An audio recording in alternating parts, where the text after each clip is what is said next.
560theanswer.com. Don't miss Sean Hannity, Michelle Malkin, and Laura Logan at Freedom Summit 2019. Get your tickets today at freedomsummitchicago.com. Top of the morning, Dan and Amy. John Cass writing in the Chicago Tribune about a couple more cases following up on the piece he wrote last week about that teacher in Lincoln Park walking to school early afternoon, 1 p.m., gets robbed, slammed to the ground. Her attacker later arrested. He was trying to steal her phone. Phone, right. And he walked after posting a $100 bond. And that's the value of the phone. And that's pretty much the value that they put on her life. That's certainly what her parents believe, as they so communicated. Then there's this case, August 9th. 98th and Halstead, Chicago police tactical officers working out of the Morgan Park district pulled over a car driven by Devin Dawson, 23, of South Suburban Richmond Park, for making an illegal turn. He gave the officers a false name, had no valid driver's license. He was a suspected street gang member. He'd been convicted on federal interstate theft charges and for hitting a police officer with his car in DuPage County as he tried to avoid arrest. He did some time and was released. Then in April, he was arrested on the south side in an unrelated gun charge. Felon in possession of a weapon. That's supposed to be a bad thing. The gun was a Glock with a 30-round magazine. He was given a $90,000 bond. His friends were able to quickly come up with $9,000 in cash to spring him. Wonder where they got that money. Uh-huh. He was mandated to be connected to an electronic home monitoring device. On August 9th, when he was pulled over on 90th and Halstead, I mentioned when we started the story, when police took custody of his car, they found in the trunk a home monitoring device plugged into a portable power pack so he could roll through the city. Dawson is now in jail, and the sheriff's office is determining how he may have manipulated the device to allow him free movement in an effort to prevent future such occurrences. Yeah. 2,000 criminals are on home monitoring in Cook County, according to the Cook County Sheriff's Office. 2,000. Including 109 charged with sexual assault, 21 with kidnapping, 109 with murder or attempted murder. How many? 109? Yeah, 109, 2,000 overall. Home monitoring. Who's monitoring the home monitoring system? That's a daunting task. CWB Chicago blogged about a Northside man, James Mather, previously been arrested for domestic battery, was charged with a felony for having an arsenal but no valid FOID card. He had a silencer and explosive bullets. Bond was set at $5,000. He came up with $500, walked out the door. Wait, I thought we're trying to keep hands out of the guns of people who break the law and make sure that we're not turning a blind eye to people that may have the inclination and capacity to commit serious acts of violence, either individually or with a mass of victims left in their wake. And those gun crimes and the way they're being treated seems like the two people on the same page are the Cook County State's Attorney, Kim Fox, and the Cook County Public Defender, Amy Campanelli, who, the Public Defender's Office, excoriating the Chicago police for this new gun crime dashboard that they put up to show data from various sources regarding the bond status of hundreds of alleged gun offenders. This has been decried by Preckwinkle and Fox and, of course, the public defender, because, as Ms. Campanelli said, the term gun offender includes anyone who illegally possesses and doesn't shoot a gun for his or her own protection. That's the unfortunate reality for too many residents who live in a city that continues to be plagued by gun violence. Well, I live in a city that's plagued by gun violence, but I have a FOID card and a concealed carry permit. If I can follow the law that's set by all of these wonderful politicians that the residents of these communities disproportionately support, then why can't they? I'm sorry. Are we in the business of keeping guns out of the hands of people who do not possess them legally or not? Because that's what the politicians say, and then I watch what their emissaries do. For more on this topic, we're pleased to be joined by AJ Guglielmi. He is the Chief Communications Officer for the Chicago Police Department. I'm Anthony. AJ, thanks for joining us. Appreciate it. Morning, guys. Thanks for having me. So, what about that? So, I guess start with the gun offender dashboard, and is that going to stay up despite the protestations of the Preckwinkles and the Campanellis of the world? Absolutely. I mean, it's certainly the superintendent's belief that that information should be shared. It's public information. I mean, we are very, very transparent on how we handle arrests in Chicago. I mean, the moment someone is placed into police custody, that information is public. That person's picture and biographical information go out, and you get a complete accounting of what had happened and why he's under arrest.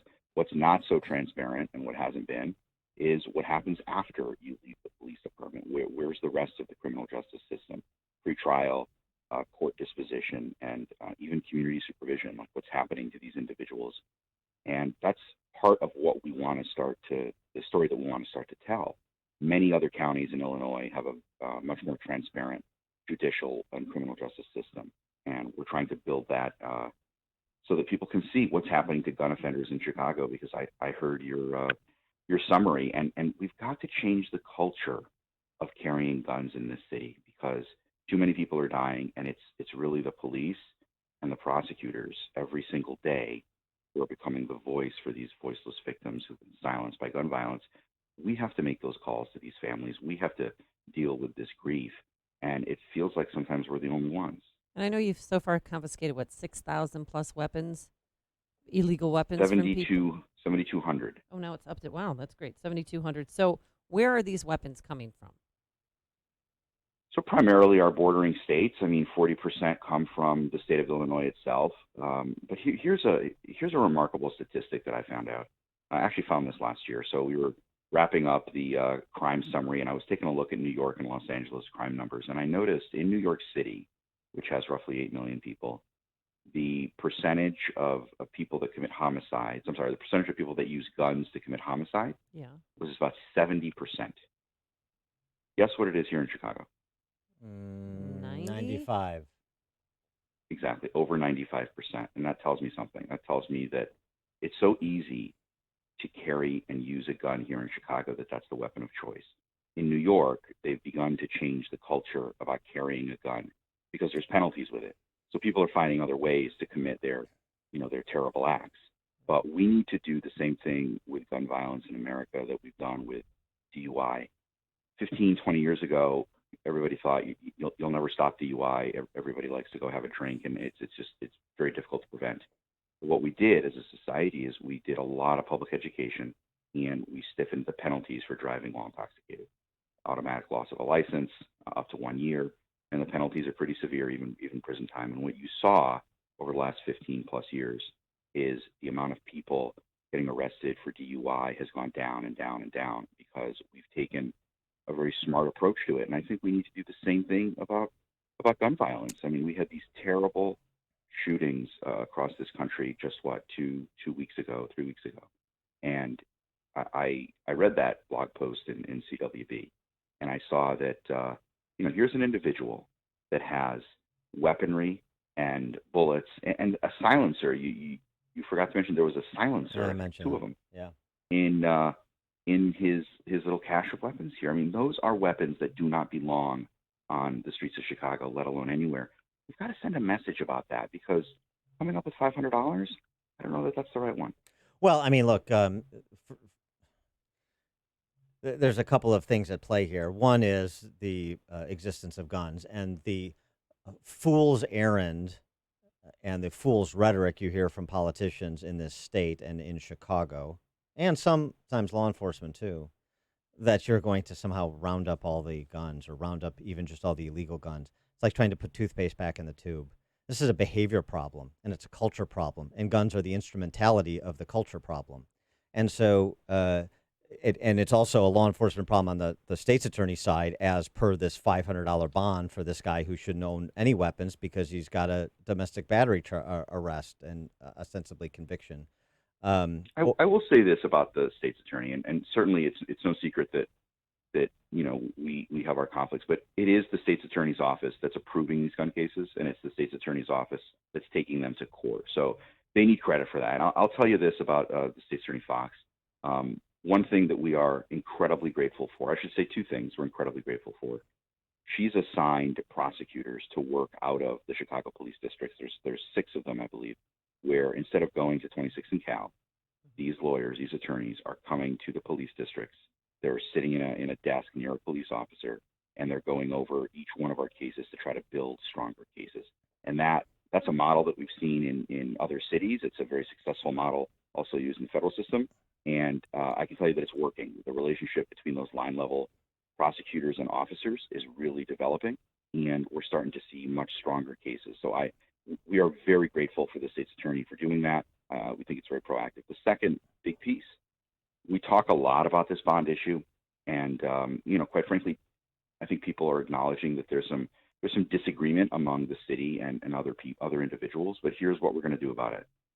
This coming Thursday, the mayor has hosted a meeting called Gunstat, and she's invited, obviously, the police department, Cook County judicial system, the sheriff's department, the United States attorney, Kim Fox, and all of these agencies are going to sit, the principals of these agencies are going to sit in a room, and we're going to look at what's happening with gun offenders in Chicago. How are they getting arrested? What's happening pre-trial? What's happening in court? And then more importantly, to the point about the electronic monitoring, what is happening when they're in our communities? Because I got to be honest, the superintendent was baffled that we have over 100 people walking around our neighborhoods who are accused of murder, and 200 plus people that are felony gun possession walking around our neighborhoods. Let me ask you this, though. I criticized Eddie Johnson last year when he was up on a podium with Rahm, and he said effectively, like, to the problem of violence in general in Chicago, we've essentially have it contained in X number of neighborhoods.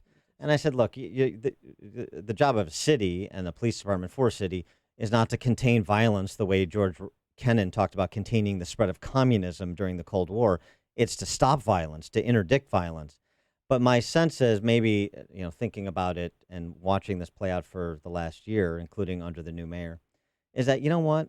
Without the backing of the civilian political authorities in unison, the police are left largely to do a job of containment in certain neighborhoods where the majority of those violent crimes are committed. And so, to some extent, I think Eddie Johnson was expressing, without expressing it this way, that my hands are tied until I get more and better and serious leadership and backing from the civilian political authorities. Is that fair? Listen, I think everyone's got a role to play, right? I think businesses, I think politicians, certainly the police have a giant role to play, but all of us have a role to play in reducing gun violence because, there's a mechanism out there to decide if this is the Chicago they want to live in. And if it is, then we're going to continue seeing just the terrible things that we see. It's almost every weekend. Yeah. Every Monday morning, we have to look at the weekend crime stats, and families are being literally torn apart. And if that's acceptable for individuals, then that's what we're going to live in. But if it's not, then I think Chicago needs to decide we need to change the way we're doing things. And hopefully this meeting, where we're going to look at these gun offenders specifically, will give us a better idea and get everybody engaged. I have to give credit to all of those people who, despite the rhetoric back and forth, everybody's coming to that meeting and they're going to roll up their sleeves and they're going to look at this thing as a holistic problem. So I will give every stakeholder a point for that because we have to do something different. Yeah, and that being said, do you think that Mayor Lightfoot, does she have your back? Does she have the police force's back? I got to tell you, everybody knew Mayor Lightfoot as a federal prosecutor. I'll tell you what I've seen from her. She's a crime fighter. I mean, she really is.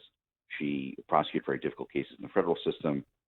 She certainly knows the police department through the police board, so there's a big sense of accountability there. I think that's certainly something that's needed to continue to build trust because the superintendent has said this, and everybody knows this.